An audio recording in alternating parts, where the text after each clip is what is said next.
Hey everyone, it's October 10th, and that means movie number 10 for 2016's Horror Movie Marathon Fest. And today I watched The Purge Election Year, so I've finished out the Purge trilogy. This movie just came out on Blu-ray and DVD last week, maybe the week before, but I think it was just last week. And Leo Barnes, the character played by Frank Grillo, he is back, and this time he's head of security for a senator who's running for president.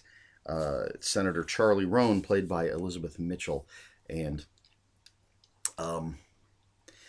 this episode of The Purge it kind of opens things up a little bit more from the last one. So we had just a very tight home invasion movie in the first one, and then it really opened up and we're all over the city in the second one. And now it's similar to the second one in that we're all over the city, but it adds a few more things.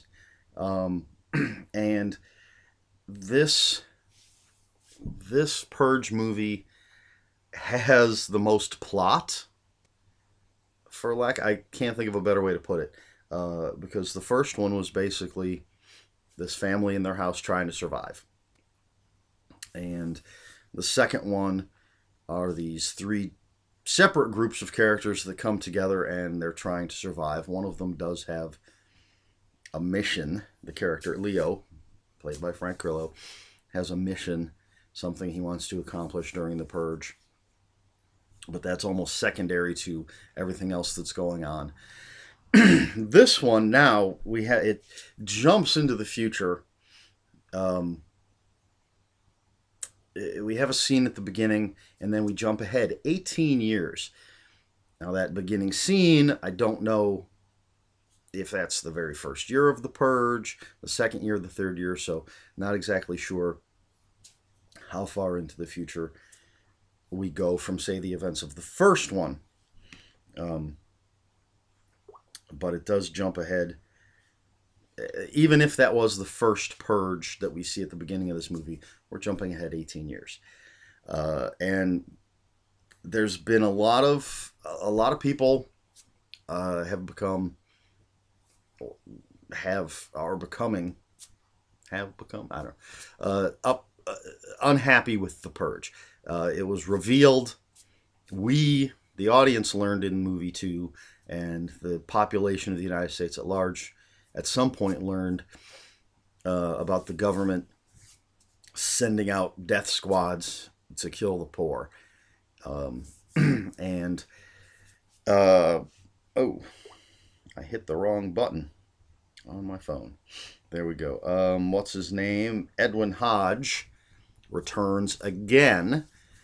And this time he's leading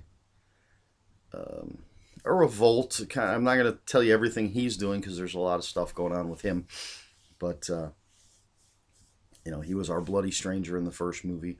Still just called Bloody Stranger in the second movie. Now he's Dante Bishop. And so people are unhappy with the Purge. They know that the government is using it as an excuse to kill the homeless. So this Senator Charlie Roan, running for president on an anti-Purge campaign, basically. And she's very close to winning in the polls. At one point, I think they say she's 1 point behind.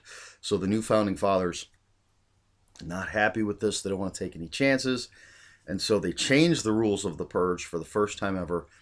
Nobody is exempt. In the first two movies, it was like government employees of level 10 and higher are exempt from the Purge. Well, now nobody's exempt, and the new Founding Fathers send basically a hit squad out to kill Senator Roan. But she's got Leo, Frank Grillo, as her head of security, so he's going to take care of business. And we were introduced to some other characters, and of course everybody's going to come together. We have McKelty Williamson, owns a deli. He's got this guy Marcos working for him, someone who came to this country from Mexico, became a citizen a couple of years ago, He's been working at this deli for 7 years, and McKelty Williamson's character Joe pisses off a couple of girls that are trying to shoplift. So of course, it's going to be Purge night. They're going to come back for revenge. And then my new hero, I absolutely love Betty Gabriel, plays a character named Lainey Rucker, who apparently used to be a gangbanger. Now she's changed her ways. And one of the things that's added in this movie is Lainey is part of a group of people who actually drive around on Purge night trying to help the wounded. There's a slight spoilers here. There's a safe zone, and Lainey and the woman that she drives around with, and I'm assuming there are others. They'll pick up victims of the Purge and they take them to the safe zone where they can get medical attention, and they bring in homeless. They're giving people food and shelter. So that's something new, something we haven't seen before in the Purge, and I like that. This one, as I said, there seems to be much more plot with the whole assassination thing going on, because that's our driving force in this one, not just survival, but people specifically trying to kill off one person because she's a threat to the Purge and her survival and everybody else. So that's something that's interesting in this one. It's a much bigger movie, and I just don't mean as far as how many places we go, because it's very similar to the second movie in that it's just the ideas are bigger, the violence I think is bigger. There's some crazy stuff these people are doing during the Purge, and it's seems more artistic to me, and I don't mean that like it's an art house kind of film, but there are just certain shots, certain scenes that are hyper real, I suppose is maybe the best way to put it. Whereas the first one, definitely a very much more gritty movie. The second one still maintains that, even though it's gotten bigger, but now we're sort of, and not the whole movie, but just certain things sort of have a hyper reality to them, which isn't necessarily a bad thing. It's artistically some very cool shots, some interesting things that that the director did. And I believe, just like the other two, this was written and directed by James DeMonaco. And I'm pretty sure, if I remember correctly, he wrote and directed the first two as well. So it's nice to see that continuity as far as the creativity goes. And the other thing that they add here is Purge tourism.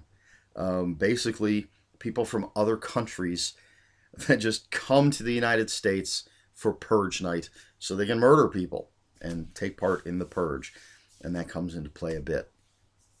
So another interesting concept. I like this one. Great cast. Elizabeth Mitchell is fantastic. Frank Grillo, great, as he was in number two. McKelty Williamson, I'm always a fan of his, but I have to say it again, my absolute favorite, Betty Gabriel, was just fantastic. I loved her character. She was a badass, and she does some wild stuff. So kudos to her. On IMDb, she only has like 9 credits. So I'm hoping we see a lot more from her because she was really great. And I'll just say the Marcos was played by Joseph Julian Soria. I'm not sure how you say his name, but I want to give him credit. So, and a lot of other faces I recognize. I'm not going to go through everybody. So I enjoyed this one. This was a really good one. I know most people I talk to think that the second one is the best. And I'm not sure. I have a tendency to like originals. And that doesn't always, most people seem to disagree with me. I like the original Star Wars the best. I like the original Terminator. I know most people like Terminator 2. They think that's the best Terminator movie.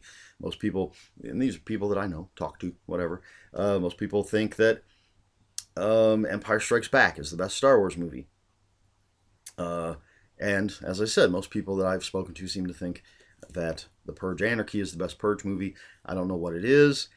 Maybe it's because there's just something about the originality of that first one in any of these series that I'm talking about that grabs me. And you get to the second one, and as good as it may be, it's still a continuation or based on something else. And that's not to say they're not great movies. That's just I just have a weird soft spot in my dead black heart for originals. That being said, I do want to talk just for a minute about what I would love to see, because watching this and having that scene at the beginning and then jumping ahead 18 years, I'm interested in early purges. And I don't necessarily need to see a movie about it, but there's always, a lot of movies continue on in comic books. Right now, there's a lot of anthologies coming out based on different properties. There's already a couple of X-Files anthologies. There's a Planet of the Apes anthology coming out. There is an Aliens anthology coming out, or Colonial Marines, whichever way you want to look at it, same thing, coming out. So there could be a Purge anthology, man. Get some horror authors on that. But I'm curious about the earliest Purges, like the very first one. I have to assume that most people didn't necessarily grasp it, didn't know if it was some sort of trap.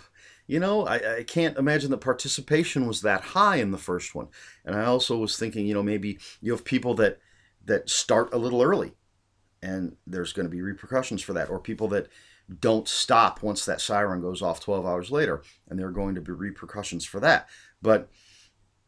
And of course, after the first one, when people realize, okay, if, as long as you stay within that 12 hours, shit went down and nobody got punished. And so obviously it's going to grow every year, but I'm just curious about those earliest purges, or even how, what platform did the new founding fathers run on to take over the country?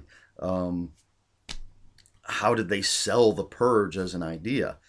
Because it's hard to imagine someone just said, okay, now we're having a purge. It had to go through, I would think, some sort of process, some due process. Anyway, that's just the things that I was thinking of at certain points in the movie. You see something in a film and it just clicks something in your head and you're like, I wonder about this. So, hey, if anybody is listening, I want to know about the early purges, how it all started. And that's just me. I don't need it. I think the first film stands on its own. You're given all the information you need. It's just my curiosity. I'd be interested in that. I'm interested in that sort of thing. All right, so I guess I'm getting a little rambly. So that is it for October 10th, the Purge election year. I have no idea what I'm going to watch tomorrow. I do have quite a few movies that I know I'm going to watch at some point, but I just don't know which one it's going to be tomorrow. That's it for the 10th movie in 2016's Horror Movie Marathon Fest. I'll see you tomorrow.